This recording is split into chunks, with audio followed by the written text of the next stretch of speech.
How to use Class Dojo for parents and teachers. So the first thing that we're gonna do, log in into a teacher's account, and then we're gonna go to the school area and then join your school.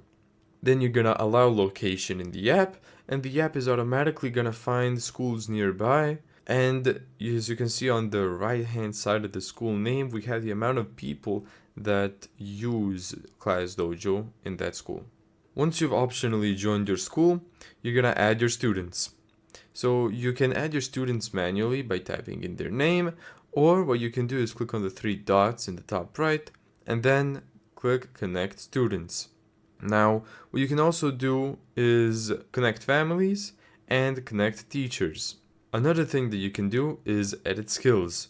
For example, if they're helping others, if they're participating, or you can make negative skills, unprepared, blah blah blah, or whatever. You can also use the calendar where you create an event of what's happening when. Let's go to invite families. Let's go share a link. Let's do that. And now let's log off and switch to a parent account. And now you can paste the code here, the link that you got from the teacher. Now type in your email. And there you go.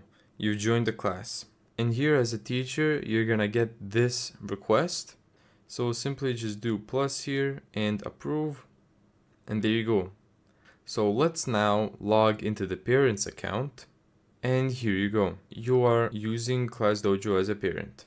So what can we do here? We can go to the points and we can give David, for example, here some points for the positive things that the child does. And for the negative things, we can also give them negative points. We can open up the calendar and we can see the calendar that the teacher has made. We can go to the chats, talk to the whole class, talk to the teacher, and at home here we can see class updates. So here we can see the professor's posts. Thank you so much for watching this video. If you found this tutorial helpful, make sure to give it a thumbs up and subscribe. And as always, see you in the next video.